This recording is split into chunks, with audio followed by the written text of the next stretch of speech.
Sheree Rumph of San Antonio prayed on Monday over crosses that were put up outside a gas station in Sutherland Springs, Texas, to honor the victims of the shooting.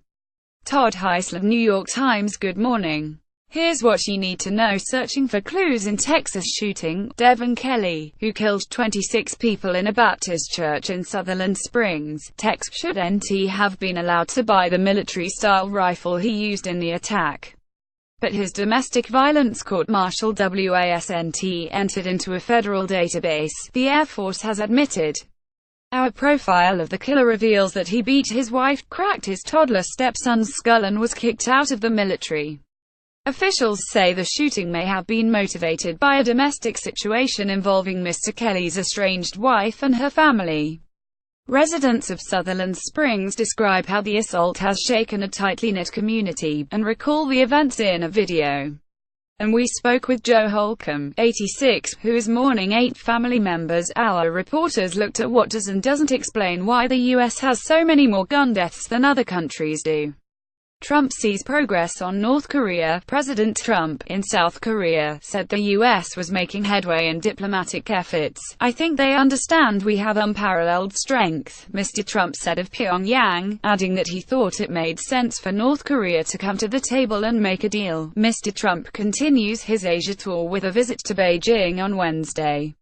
Harvey Weinstein's desperate attempts at a cover-up. The mogul hired private detectives, lawyers and undercover operatives to try to stop The Times and The New Yorker from publishing articles about accusations of UAL harassment and assault against him. The Television Academy, which awards the Primetime Emmys, expelled Mr. Weinstein, citing widespread and deeply disturbing examples of his behavior toward women. Our gender editor looks at how social media, famous accusers and a generational change add up to a profound shift. Trouble in Paradise. Revelations continue from the Paradise Papers, a trove of documents from an offshore firm used to obscure wealth. As Apple's tax structure, and its reliance on Ireland, came under scrutiny, the tech giant turned to the island of Jersey, in the English Channel. According to one estimate, tax strategies like the ones used by Apple cost governments as much as $240 billion a year in lost revenue. Election day in the U.S. Several state and local elections are being held today, including in New York City, where voters are deciding whether to hand Mayor Bill de Blasio another term. If you're catching up on the issues, we list 7 reasons to vote in New York, and here's what 2 in the governor's races in Virginia and New Jersey. The Daily. The Texas gunman. We look at why a domestic violence conviction failed to stop Devin Kelley from buying weapons. Listen on a computer, an iOS device or an Android device. Business. Broadcom has offered to buy a rival chip maker, Qualcomm, for $105 billion, in what would be the biggest takeover in the history of the technology industry. The Republican tax bill would cut taxes, on average, but it would raise them for millions of middle-class families. A Times analysis found, princes, dictators and oligarchs from Saudi Arabia and Russia, among other countries, are investing heavily in Silicon Valley. Our tech columnist writes, U.S. stocks were up on Monday. Here's a snapshot of global markets. Smarter living tips, both new and old, for a more fulfilling life. Readers share tips for the perfect out-of-office email. Reply: are you a savvy traveler? Take our quiz to find out. The questions come with great vacation advice. Recipe of the day: get ambitious with a clam chowder pizza. Noteworthy where East meets West.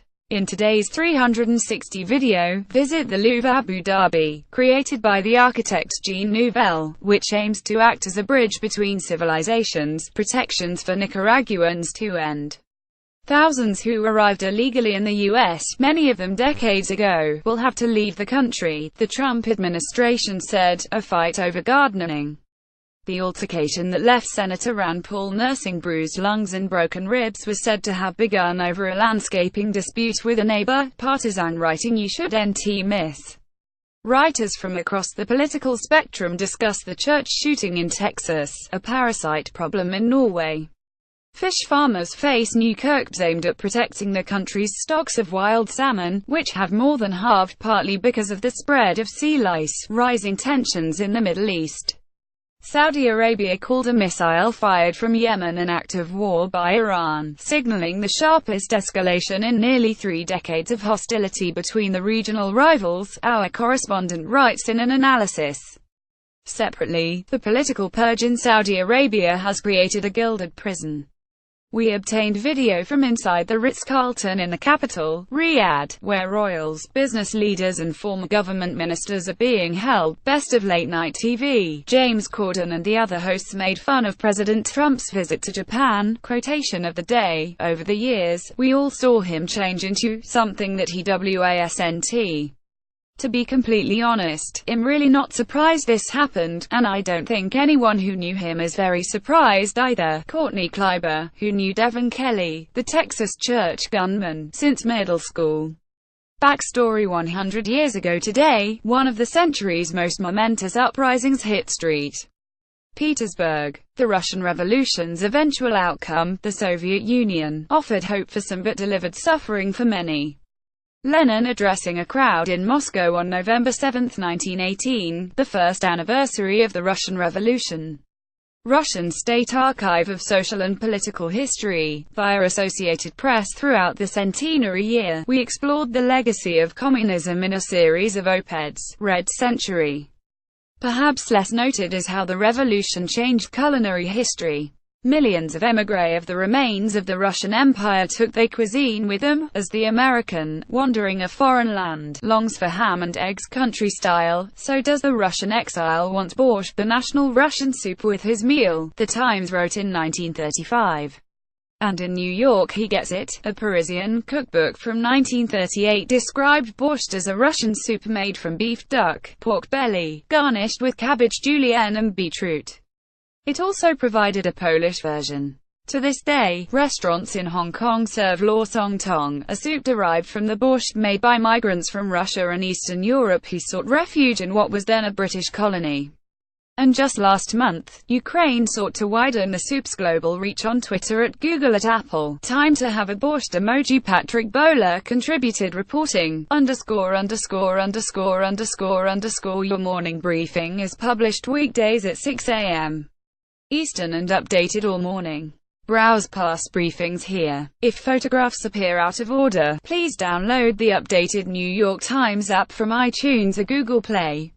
What would you like to see here? Contact us at briefing@nighttimes.com. You can get the briefing delivered to your inbox Sunday through Friday. We have 4 global editions, timed for the Americas, Europe, Asia and Australia, and an evening briefing on weeknights. Check out our range of free newsletters here. Follow Mark A. Walsh on Twitter at mawalsh40.